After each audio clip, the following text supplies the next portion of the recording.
시편 59편 말씀을 같이 보겠습니다. 시편 59편 말씀. 네, 전체를요. 우리 1절부터 마지막까지 한 절씩 나누어 교독하시고 17절은 같이 합독하실 때 살아계신 하나님의 음성을 들을 수 있기를 원합니다. 제가 먼저 1절을 보겠습니다. 나의 하나님이여, 나의 원수에게서 나를 건지시고 일어나 치려는 자에게서 나를 높이 드소서. 악을 행하는 자에게서 나를 건지시고 피 흘리기를 즐기는 자에게서 나를 구원하소서.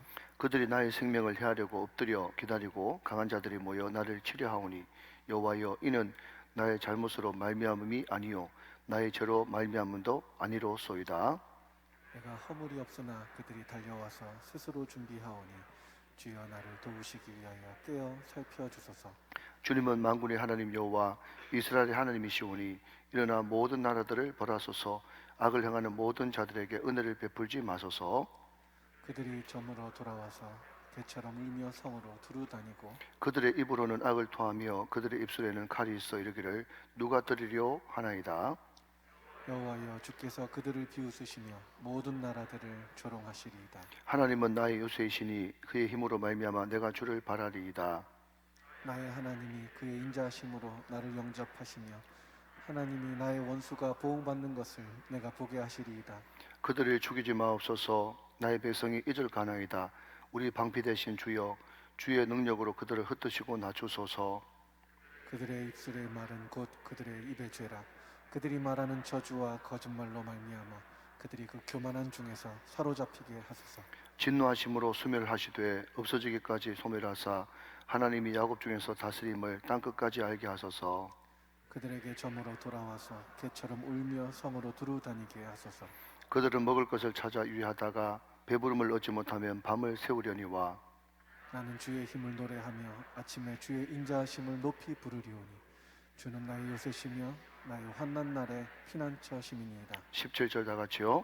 나의 힘이시여, 내가 주께 찬송하오리니 하나님은 나의 요새시며 나를 긍휼히 여기시는 하나님이시니이다. 아멘. 이 말씀은 하나님의 말씀입니다. 자, 한번 따라 하실까요? 네. 절대 기대, 절대 집중, 절대 순종. 네, 말씀을 들을 때 세 가지 절대가 있어야 되는데, 말씀을 절대 기대하고 또 예배 시간에 절대 집중하고 말씀이 나에게 다가왔으면 절대 집중함으로써 예배 성공자가 다 되시기를 주님의 이름으로 축원합니다. 자, 여러분 한 번만 더 따라 합시다. 우리 우정교회 예배는 말씀을 들을 때 볼펜이 필요합니다. 유치하지만 한 번 더 따라 하실까요? 특히 색볼펜. 시작.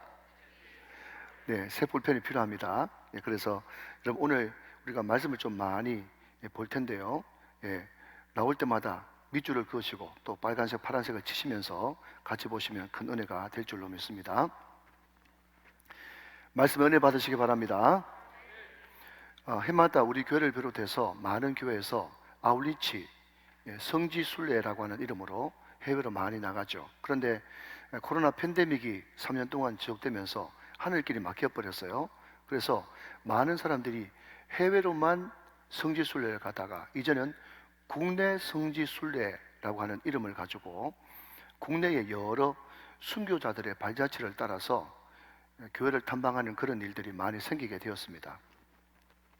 우리 교회도 얼마 전에 피택자 임직식을 했습니다마는 피택자를 중심으로 전북 김제에 있는 금산교회와 논산 강경에 있는 병촌 성결교회를 우리가 다녀왔습니다. 잠깐 사진 한번 보실까요? 네, 저것은 순교자 기념관이고요. 그 뒤에 보시면 저 모습이 병촌 성결교회입니다. 그 안내 주시는 목사님 이야기를 쭉 들어보니까 저기에 6.25 동란 때 66명의 순교자를 배출을 했는데 그 교회 성도 중에 정수일이라고 하는 여자 집사님이 아이들이 있고 또 만삭인 몸에서 이제 공산당이 이 사람들을 막 끌고 가가지고 예수를 부인시켰는데 부인하지 않고 마지막 죽창에 찔려 죽을 때 하나님이여 나의 영혼을 아버지께 부탁하나이다 그렇게 절규하면서 기도하면서 순교를 당했다는 것이에요. 그런데 문제는 뭔가 하면 자기 남편 되시는 우모라고 하는, 물론 이름을 제가 압니다만은 그냥 넘어갑니다. 우모 집사님이 계셨는데 이분은 그때 바깥에 출타하는 바람에 순교에 그 칼을 피했어요. 근데 더 큰 문제는 뭔가 하면 출타하고 와보니까 자기 동네에, 특별히 자기 집안에 그런 일이 생겨버렸단 말이죠. 만삭인 자기 아내가 죽고 자기 어린 아이들도 무참하게 죽었던 그런 모습을 바라보면서 이분이 그냥 신앙을 떠나고 맙니다. 그 후일담을 들어보면 이 우모 집사님이 이 교회 학교를 그렇게 열심히 잘 생겼다고 그래요. 말씀도 잘 전해가지고 이분이 교육자는 아니지만 교회 학교를 크게 부흥시킨 분인데, 그러니까 얼마나 열심히 충성했으면 목사님이 정수리라고 하는 그 처자를 말이죠, 믿음 좋은 사람끼리 중매를 해가지고 목사님이 주례를 했는데 자기 아내는 순교의 제물이 됐는데 그 남편은 그 처참한 모습을 보고 절대절망 앞에서 믿음과 신앙이 파산나버리고 주님을 떠나버리는 그런 안타까운 일이 있었다는 것입니다. 제가 그 이야기를 들으면서 이런 생각을 했어요. 항상 입장을 바꿔놓고 한번 생각을 해봐야 되기 때문에, 나는 과연, 내가 목양하는 우리 우정교회 성도들은 과연 이 절대 절망 앞에서 믿음 지키고 신앙 지킬 수 있겠는가, 그 생각을 한번 해보게 되는 것이죠. 여러분, 오늘 우리는 다윗의 시편을 펴놨습니다. 제가 시편을 강의할 때마다 98번 이야기했던 것이 뭔가 하면, 항상 시편을 읽고 묵상하고 말씀을 들을 때는 가장 먼저 이 시편의 저자, 다윗이면 다윗, 다른 사람이면 다른 사람, 이 사람이 어떤 삶의 형편, 환경, 처지에 놓여 있는가, 그것을 늘 먼저 살펴보고 성경을 읽어야 성경을 제대로, 특별히 시편을 제대로 묵상할 수 있다, 그렇게 말씀드린 거 기억나시죠? 자, 여러분 한번 따라 하실까요? 삶의 자리, 시작. 삶의 자리. 이 시편 기자의 삶의 자리가 어딘가, 그것을 꼭 묵상을 해야 제대로 말씀을 적용할 수가 있다, 그렇게 말씀을 드렸습니다. 오늘 특별히 여러분 시편 59 옆에 흔히 이야기하는 제목, 표제가 나와 있는데 표제가 굉장히 좀 길어요. 자, 여러분 밑을 보시지 말고 앞을 보시면서 제가 좀 표시하는 게 있기 때문에 저와 같이 낭독자는 읽지 마시고 한번 읽어보도록 하겠습니다. 시작. 다윗의 믹담시, 인도자를 따라 알드스엣에 맞춘 노래. 사울이 사람을 보내어 다윗을 죽이려고 그 집을 지킨 때에 이 시편을 썼다는 거예요. 자, 여러분 제가 믹담이라고 하는 이 글자에 빨간색으로 표시해놨고 알다스엣에 제가 파란색으로 표시를 해놨습니다. 색 볼판에 있는 분들은 빨간색, 파란색으로 표시를 한번 해보시죠. 여러분 제가 공부를 좀 해보니까 여러분 믹담이라고 하는 이 말이 어떤 뜻을 가지고 있는가 하면요, 뾰족한 철로 새기다, 이런 뜻을 가지고 있어요. 자, 여러분 오늘 표제에서도 나오지만 다윗이 골리앗을 쓰러뜨리는 바람에 인기가 절정을 올라갔지 않습니까? 그때 사울이 시기 질투를 얼마나 심하게 했는지 자기 사임에도 불구하고 창을 2번이나 던지고 수많은 사람들을 풀어가지고 다윗을 죽이려고 했어요. 그때 다윗이 자기 장인이지만 자기의 원수였던 사울의 낯을 피해가지고 얼마나 많이 도망갔습니까? 그런데 도망갔을 때 주로 숨어 있었던 곳이 동굴입니다. 그 대표적인 것이 아둘람 굴, 들어보셨죠? 여러분 보십시오. 그 동굴은 암석으로 되어 있습니다. 암반으로 되어 있어요. 거기에 여러분 캄캄한 데 갇혀 있을 때 불이라도 제대로 줬습니까? 조명이라도 있습니까? 얼마나 답답하고 원통하고 무섭고 두렵고 꼭 죽고 싶었겠습니까? 다윗이 그 마음을 가지고 거기에 여러분 제대로 된 필기구도 없고 양피지도 없으니까 그냥 뾰족한 뭔가를 가지고 동굴 배에다가 적어 놓는 거예요. 그래서 고고학자들에 의하면 그것이 다윗의 글이라고 꼭 단정할 수는 없지만 이스라엘과 유대 가운데 많은 동굴에 뾰족한 뭔가를 가지고 고대 히브리어 가지고 거기에 많은 글들이 적혀 있는데 거기에 대부분의 그 내용들이 원통하다, 답답하다, 죽을 것 같다, 포기하고 싶다, 이런 절대 절망의 글들이 많이 적혀 있다는 거예요. 그게 한두 개가 아니고 여러 군데 발견이 됐답니다. 자, 여러분 이제 믹담이라고 하는 이 말이 이해되시죠? 뾰족한 철로 새기다, 이런 뜻이에요. 내용은요, 절대 절망.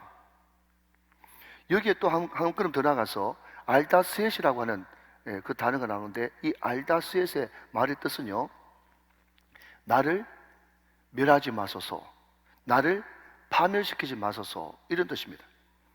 그러니까 지금 종합해 보면 다윗이 아까 그 우모 집사처럼 절대 절망 앞에서 너무 무섭고 두렵고 절대 절망 가운데, 하나님 내가 어떻게 할 수가 없습니다, 나를 좀 살려주십시오, 나를 좀 구해주십시오, 나를 이 절망 가운데서 나를 피하게 해주십시오 라는 이런 삶의 자리에서 기록된 시편이 시편 59편이다. 이해가 되시면 아멘. 자, 이런 삶의 자리, 배경을 가지고 오늘 말씀을 한번 살펴보면, 자, 여러분 볼펜 드시고, 자, 2절 말씀을 한번 보시면요, 2절 말씀에 이런 단어가 나오네요. 자, 여러분 앞을 보시면서 한번 볼펜에 표시해 보죠. 자, 2절 말씀 보니까 거기에 어떤 사람이 등장합니까? 악을 행하는 자가 등장을 합니다. 그죠?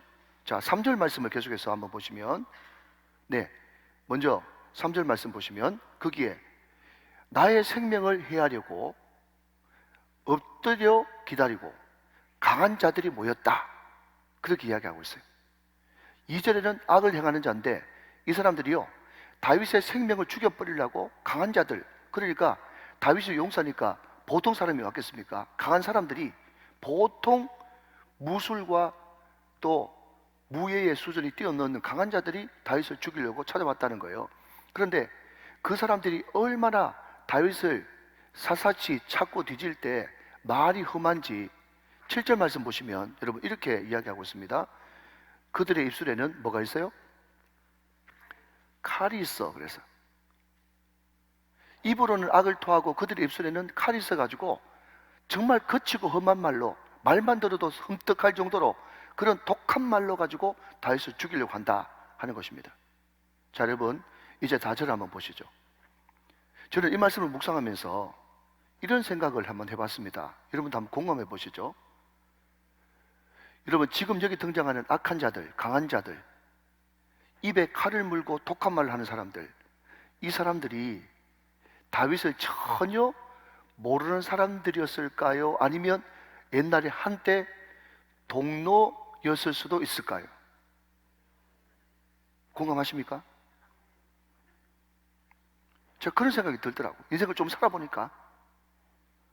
여러분, 이 사람들 가운데는 말이죠, 다윗이 골리앗을 물리쳤을 때 사울은 천천히요, 다윗은 만만히로다, 그렇게 노래 불렀을 때 같이 소리 지르면서 그 노래의 합창, 떼창이라고 그러죠. 그것을 한 사람도 있을 것입니다. 다윗이 여러분 고공성질을 막 할 때 말이죠. 자, 여러분 이것을 여러분 삶의 자리를 옮기셔야 돼요. 다윗이 고공성질을 막 할 때 옆에서 사울 보고 잘합니다, 잘합니다, 다윗은 마땅히 고속성질을 해야 마땅합니다, 지당하십니다 라고 이야기한 사람도 있을 수 있었겠죠. 사울이 말이죠, 다윗이 이기고 돌아와서 전쟁에 나갈 때마다 하나님이 이기게 하시니라, 이기게 하시니라, 그 편에 있지 않겠어요? 사울이 다윗이 이길 때마다 연애를 베풀 때, 여러분 좀 웃으라고 드리는 말씀입니다. 술잔을 부딪히며 짠짠짠. 저는 세상 노래 잘 모릅니다. 예, 고기만 합니다. 여러분 술잔을 부딪히면서 건배, 다윗은 우리 형제야, 우리가 남이가, 우리는 의리밖에 없어, 그렇게 이야기한 사람도 충분히 있을 수 있었겠죠. 사랑하는 여러분, 지난주와 마찬가지로 초급됩니다. 무슨 말인가 하면, 우리가 인생을 좀 살아보면 여러분, 나의 가슴을 찢고 나의 등에 칼을 꽂고 나의 뒤통수를 치는 그 모든 사람은 전혀 알지 못한 사람이 아니고, 가장 측근이고 가까이 있고 한때 나의 형제였고 나와 피를 나눈 듯한 그런 형제애를 발휘했던 그 사람에게서 우리는 배신당할 수 있다는 거죠. 여러분, 그렇기 때문에 결단코 여러분, 우리는 하나다, 우리가 남이가, 우리는 형제다, 여러분 잔을 부딪히는 그 사람을 너무 믿지 마십시오. 그러다가는 큰 코 다치십니다. 사람은 절대로 사랑할 대상이지 믿을 존재가 아닙니다. 그렇다고 해서 여러분 제가 사람을 기피하라, 대인 기피증에 빠져라, 그 말이 아닙니다. 여러분 그냥 사랑하시라고요. 믿지 마시고. 왜냐하면 항상 내 살을 찢고 내 마음을 아프게 만드는 그 사람은 가장 가까이 있는 측근이 그런 행동을 한다는 것입니다. 이것이 시편 59편을 통해서 1차적으로 우리에게 주시는 하나님의 음성이에요. 여러분 깊은 교훈으로 받으시기를 주님의 이름으로 축원합니다. 여러분 제가 다윗을 참 좋아하기 때문에 여러분 제가 공부를 좀 해보니까 이때 다윗의 나이가 20대 초반이었거든요. 우리 교회로 따지면 청년대학부요. 그러니까 갑자기 막 감정이 입되어지면서 불쌍한 거예요. 우리 아들 같은 그런 나이잖아요. 이때 안 겪어도 될 험악한 꼴을 다윗이 너무 많이 겪었다는 거예요. 그런데 여러분 그 믿음의 조상한테 기특하다 이렇게 이야기하기 좀 죄송하지만 이 20대 초반의 다윗이 너무 기특하고 대단하게 보이는 것은요, 다윗은 그럼에도 불구하고 절대로 자기 생각이나 자기 방법으로 대퇴하지 않고 하나님의 정의, 하나님의 공의, 하나님의 방법으로 이 모든 것들을 대처하는 것을 보게 된다는 것입니다. 그러니까 여러분 고난 당하는 것이 문제가 아니라 이 고난을 어떻게 직면하고 대처할 것인가, 이게 너무너무 중요하거든요. 자, 여러분 그러면 오늘 고난과 억울한 일을 당했을 때 다윗의 대처법, 이것을 통해서 여러분 두 번째 은혜를 받기를 원합니다. 참고로 주보 3면 목장 나눔제를 같이 보면서 따라오시면 더 은혜가 될 줄 생각되어집니다. 자, 여러분 몇 절을 보시는가 하면 볼펜을 들고 8절 말씀을 다시 한번 보시죠. 8절. 여호와여 주께서 그들을 비우시며 모든 나라들을 조롱하시리이다 그랬습니다. 자, 여러분 다윗은 그 애매한 고난과 그 억척 가운데 어떻게 여러분 그 현장을 대처했는가 하면요, 이렇게 눈을 뜨고 봤다는 거예요. 여러분 세상 사람들은요 지금 다윗이 자기 장인한테 쫓겨가지고 막 도망치고 죽을 고비를 넘기고 침을 질질 흘리면서 미친 체 하고 그것을 보면서 아이고 다윗 잘 나가고 잘난 척 하더니 세상 사람들이 보기에는 말이죠, 고속성질하더니 꼴 좋다 하면서 손가락질하고 조롱하고 비웃었다는 거예요. 세상 사람들이 실제로 그렇게 했고요. 그런데요 다윗은 믿음의 눈을 보고 신앙의 눈으로 보니까 말이죠, 뭐가 보이는가 하면 세상 사람들이 보이는 게 아니라 자기를 향해서 손가락질하고 비난하고 조롱하는 그 사람들을 향해서 누가? 하나님이, 주님이, 우리 주님이 그 사람들을 보면서 참 세상 천지 모르는구나, 네 시선이 지금 삐뚤어져 있구나, 네 시선이 지금 잘못됐구나, 하나님이 그 대적들을 향해서 비웃고 조롱하는 것이 눈에 보였단 말이에요. 할렐루야. 사랑하는 여러분, 우리가 억울한 일을 당할 때, 답답한 일을 당할 때 이것을 볼 줄 알아야 되는 거예요. 물론 여러분 내가 잘못했다면 회개해야 되겠죠, 자복해야 되겠죠.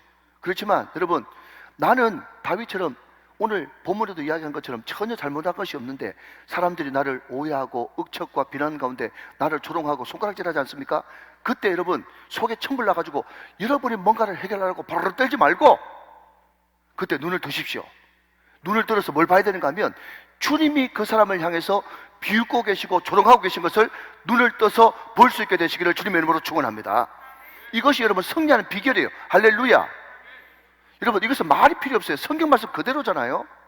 여러분 제가 조미료 치는 것도 없어요. 갖다 붙이는 것도 없어요. 그대로 8절 말씀 그대로입니다. 여러분 여러분 이 말씀을 묵상하면 얼마나 우리 가운데 여러분 마음이 위로를 받고 come down, 진정이 되어지는지.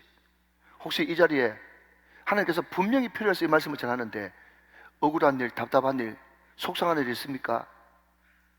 애매한 그런 문제를 가지고 여러분을 대적하고 손가락질 하십니까? 사랑하신 여러분, 손가락질하는 그 사람만 보지 말고 주께서 대신, 나 대신 비웃으시고 조롱하시는 그 주님의 얼굴을 쳐다보시기를 주님의 이름으로 축원합니다. 이것이 바로 여러분 승리하는 다윗의 방법이었어요.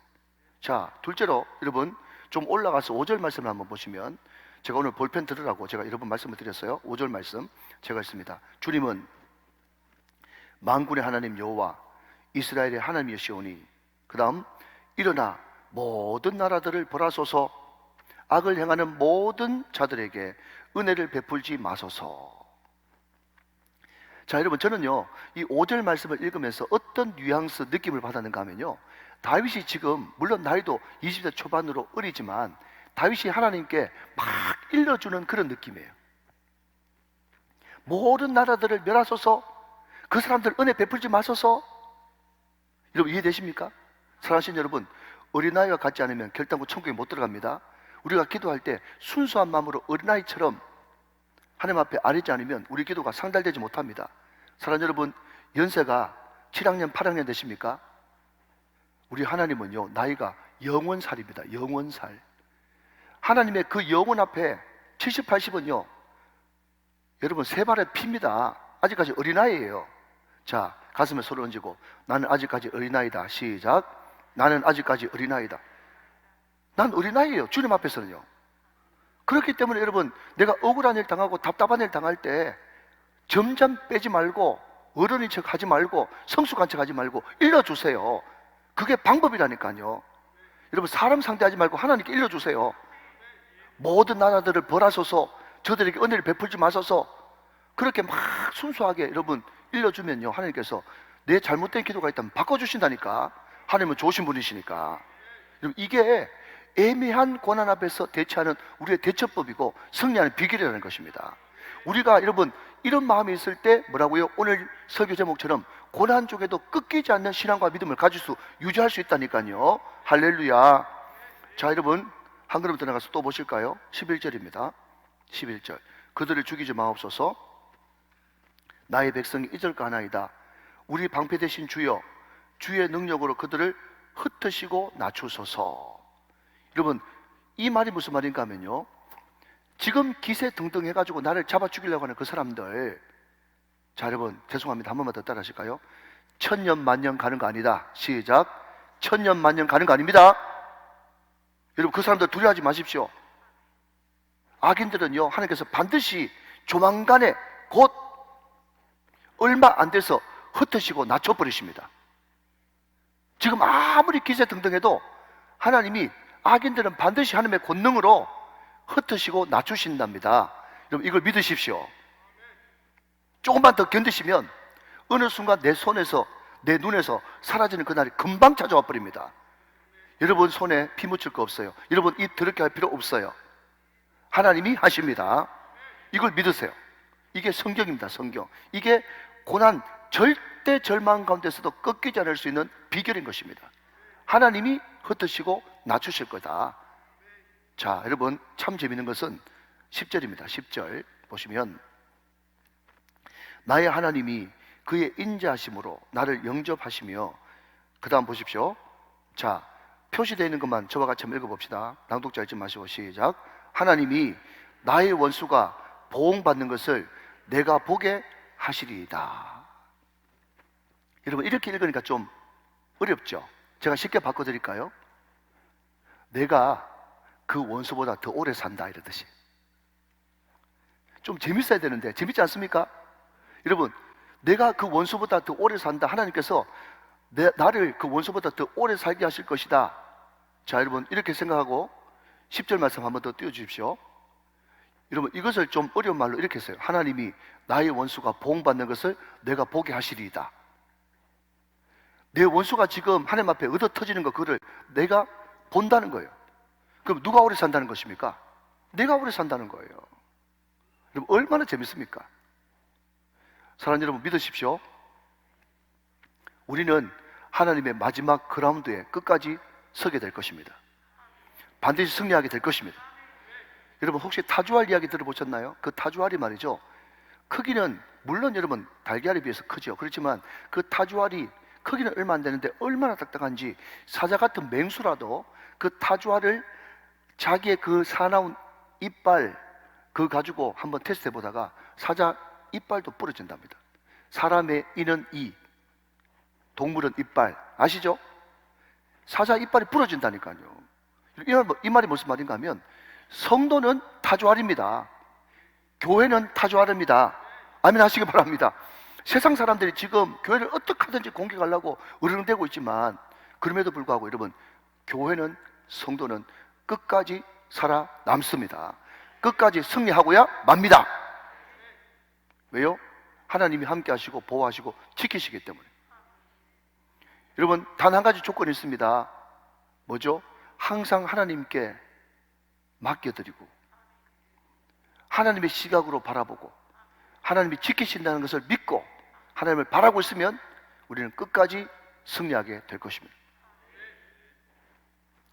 여러분, 우리가 다윗을 보면서 꼭 하나 알아야 될 것은요, 고난이라고 하는 것은 물론 우리가 잘못하고 허물이 있어서 죄가 있어서 고난이 찾아오기도 하지만, 그럼에도 불구하고 내가 특별히 잘못한 것이 없어도 다윗처럼 또 예수님의 십자가처럼 하나님과 동행하고 하나님께 순종하면서 살아도 고난은 얼마든지 찾아올 수 있다는 거예요. 이것을 여러분 애매한 고난이라고 이야기합니다.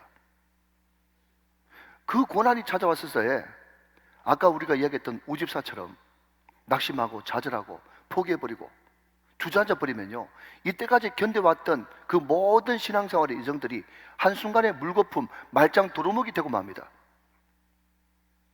나는 별로 아무리 회개하고 회개해도 잘못한 것이 없는데, 별로 없는데 이런 고난이 찾아왔을 때는요, 우리는 그때 바로 믿음을 사용해야 되는 것입니다. 믿음을 발휘하면서 믿음의 무기를 가지고 선한 싸움을 싸워야 되는 거예요. 그 믿음은 여러분 아름다운 고백으로 드러납니다. 자, 그러면 여러분, 다윗이 애매한 고난, 하나님께서 더 존귀한 온전한 하나님의 사람으로 빚으시려고 애매한 고난을 주셨을 때 우리가 반드시 가지고 있어야 될 믿음의 선한 싸움, 고백은 무엇인가 하는 겁니다. 또 성경 봅니다. 1절 말씀 보십시오.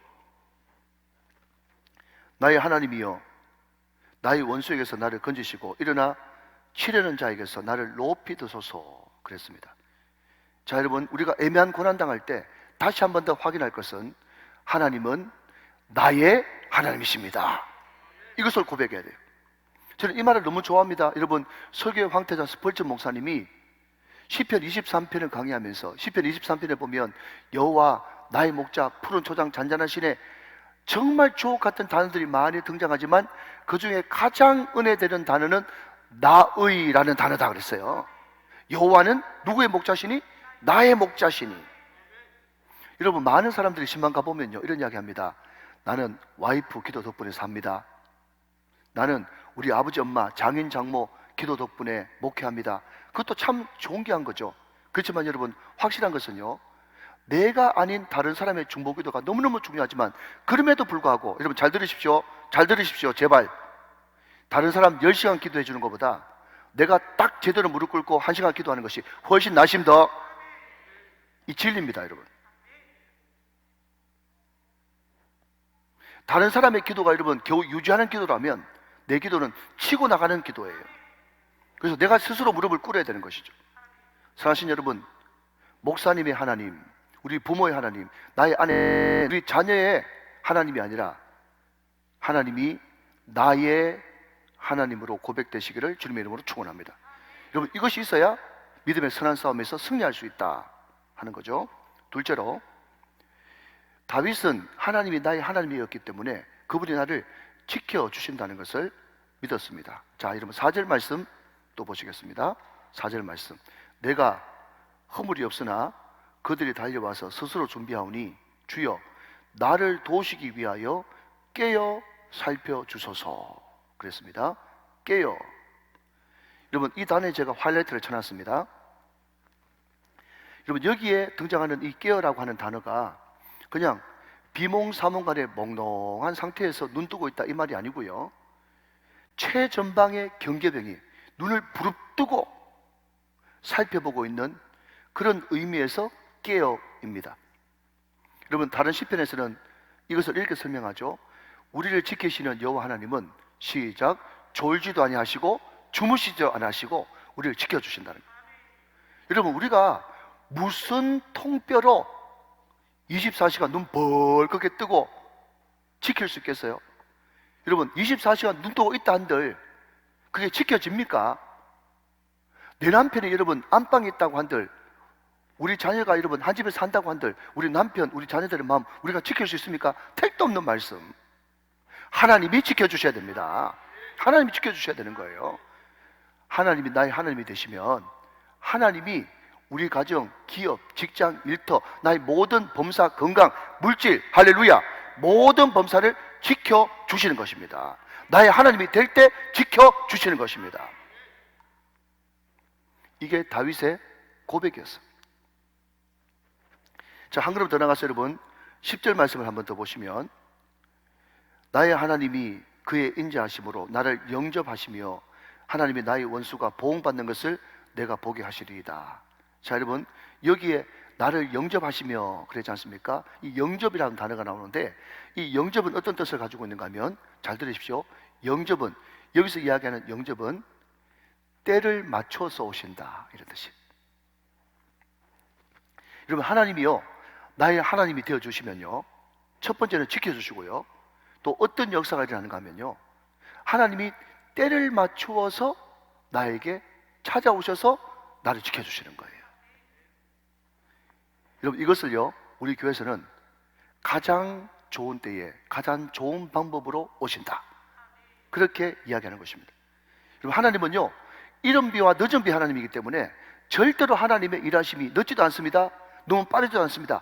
가장 경상도 버전으로 마치 맞을 때 하나님이 찾아오셔서 우리를 지켜주시고 보호하시고 함께 하시고 역사하시고 승리케 하시는 것입니다. 그 하나님이 여러분 아버지 되심을 축하드립니다. 하나님께서 너무 적절한 타이밍에 찾아오신다는 거예요. 자, 여러분, 셋째로 다윗의 고백은 하나님은 나의 힘이 되신다고 고백하고 있어요. 자, 여러분, 오늘 17절 말씀에 봐도 나의 힘이시여, 이렇게 이야기하고 있잖아요. 여러분, 다윗처럼 고난이 찾아올 때, 특별히 나는 아무 잘못한 것이 없는데 애매한 고난이 찾아올 때, 사람은 누구든지 인지상정으로 낙심이 되고 좌절이 되고 힘이 쫙 빠집니다. 근데 여러분, 다윗은 낙심할 수밖에 없고 주저앉을 수밖에 없는 바로 그때, 나의 힘이신 여호와여, 내가 주님을 사랑합니다, 이렇게 고백하면서 하나님 앞에 선포하며 나갈 때, 그때 인간의 모든 힘은 빠지지만 하나님의 힘이 역사하기 시작한다는 거예요. 사랑하는 여러분, 힘들고 어려울 때 우리가 믿음의 선한 싸움을 싸우면서 고백해야 되는 것은, 하나님은 나의 힘이시다, 하나님은 나의 힘이시다, 하나님은 나의 힘이시다, 이것을 고백할 때 인간의 힘은 빠지지만 세상이 알 수 없는 용기와 힘이 나에게 부어진다는 거예요. 여러분, 하나님은 나의 힘이십니다. 고백하시기 바랍니다. 믿으시기 바랍니다. 자, 네 번째로 다윗은 하나님이 나의 방패, 나의 요새시라고 고백하네요. 좀 이따 읽어보겠습니다. 16절, 17절에 계속 그렇게 고백하고 있습니다. 자, 여러분 잘 한번 보세요. 들어보세요. 다윗이, 지워주시고요. 다윗이요, 골리앗과 전쟁했지 않습니까? 그때 들고 나간 게 뭐죠? 물맷돌 5개입니다. 잘 들어보십시오, 여러분. 그렇지만 여러분, 물맷돌 5개도 허접하지만 공격용 무기죠. 그렇죠? 여러분, 사람이 기본적으로 잘 나갈 때는요, 항상 선제 공격입니다. 공격 무기 들고 나간단 말이에요. 근데 여러분, 어느 순간 내가 높아지고 내가 유명해지고 내가 잘 나가고 우리 교회가 좀 부흥하고 그러면요, 미안합니다 여러분, 이런 말씀 드려서 사방이 적입니다. 사방이 적이에요. 많은 사람들이 여러분 이런저런 불화살을 말이죠, 이런 모양 저런 모양으로 막 날립니다.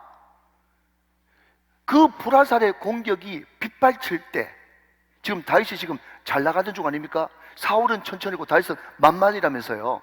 그러니까 그 공격이 빗발칠 때 필요한 것은요, 공격 무기가 아니고 방패입니다. 방패. 이해되십니까? 잘 나갈 때 필요한 것은 칼이 아니라 방패다. 잘 들으세요 여러분, 굉장히 중요한 인사이트가 있는 거예요. 그 방패가 얼마나 크고 견고한가에 따라 가지고 여러분 내가 죽느냐 사느냐가 결정되는 거예요. 여러분, 내가 평탄할 때는요, 방패는 그냥 장식물에 불과합니다.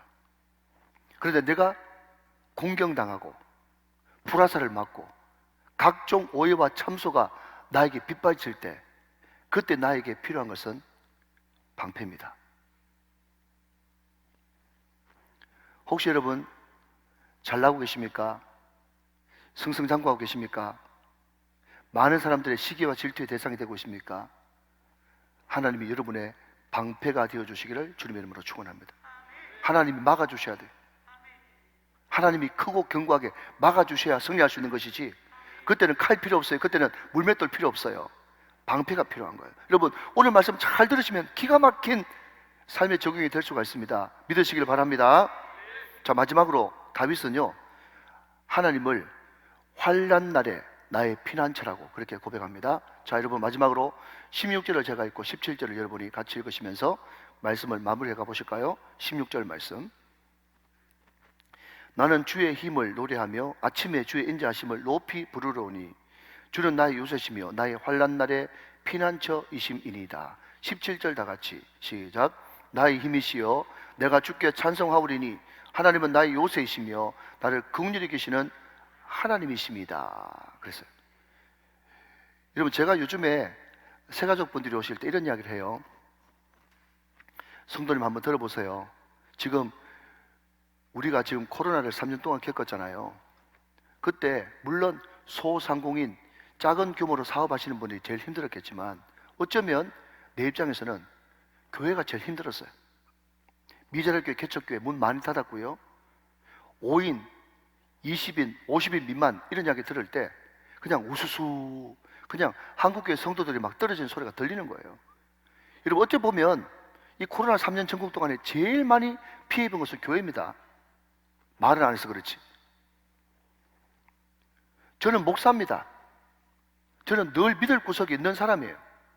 그럼에도 불구하고 이것이 한두 달, 1일 만에 끝난다고 계속 아직까지 마스크를 쓰고 있으니까 마음속에 이러다가 한국교회가 큰일 나는 거 아닌가, 그런 두려움이 섬뜩 든다는 거예요. 그러면서 제가 했던 말이 뭔가 하면 이런 말을 하면서, 근데 성도님, 저처럼 믿을 구석이 있는 사람도 이런데 믿을 구석이 전혀 없는 사람은 어떻게 인생을 하루하루 살아가는지 정말 답답하고 불안하기 짝이 없습니다. 그렇게 이야기하면요, 이 이야기를 듣는 모든 새가족들이 고개를 끄덕끄덕하면서 다 공감할 수밖에 없어요. 여러분, 믿는 사람과 안 믿는 사람의 차이가 뭔지 아십니까? 우리 믿는 사람들은요, 피난처가 있다는 거예요. 믿을 구석이 있다는 거예요. 그분이 하나님이십니다. 근데 세상 사람들은요, 환난당하고 고통당하고 고난당해도 피난처가 없어. 환난 날에 피난처가 없단 말이에요. 폭풍 속에 피난처가 없어요. 근데 여러분, 잘 아실 것은, 꼭 한 가지 기억해 두실 것은, 여기에 요새라고 하는 피난처가 나오지 않습니까? 자, 여러분, 마지막으로 한번 따라 하시겠습니까? 미스가브. 예, 미스가브가 요새라는 이런 뜻이에요. 요새. 자, 여러분 잘 들어보십시오. 요새 이런 뜻인데요, 이 원형이, 이 미스가브의 원형이 뭔가 하면요, 1절 하반절에 보면 나를 높이소서, 나를 높이소서 그러지 않습니까? 이게 샤가브거든요. 높이소서, 샤가브, 요새 미스가브. 비슷하죠, 발음조차도. 이 말이 무슨 말인가? 하나님이 우리의 요새 되시고 그 요새가 우리의 피난처인데, 그 피난처가, 여러분, 늘 성경 읽을 때 제가 뭐라고 이야기해요? 구약 성경 읽을 때는 머리를 히브리 머리로 바꿔야 된다. 그래야 성경을 제대로 알 수 있다. 신약 성경을 읽을 때는 머리를 헬라 머리로 바꿔야 된다. 제가 그렇게 여러 번 말씀드렸죠. 우리는 여러분, 피난처 하면요, 제일 먼저 어떤 걸 딱 떠올리는가 하면 방공호인가? 방공호. 제가 왜 이런 말을 하는가 하면요, 방공호, 지하로 막 내려가는 어두컴컴한 방공호. 여러분, 하나님이 우리를 요새 위에 올리시고 피난처에 올리실 때는요, 어두컴컴한 지하로 가면 말이죠, 안 그래도 지금 불안하고 초조해 죽겠는데 시커먼 데 들어가면 얼마나 힘들겠어요. 제가 그냥 하는 말이에요. 들어보세요, 여러분. 우리 하나님은 우리를 피난처로 인도하실 때, 요새를 인도하실 때, 여러분, 다른 사람이 나의 원수와 대적들이 범접할 수도 없는 높은 곳에 두신단 말이죠. 거기가 요새예요. 거기가 우리의 피난처라고요. 여러분, 하나님이 우리를 요새 위에 올리시고 피난처에 올리실 때 나의 원수들이 밑에서 뻔히 보고도 나를 해하지 못하는 그런 역사가 나타날 것입니다. 여러분, 이것이 말씀이에요. 말씀.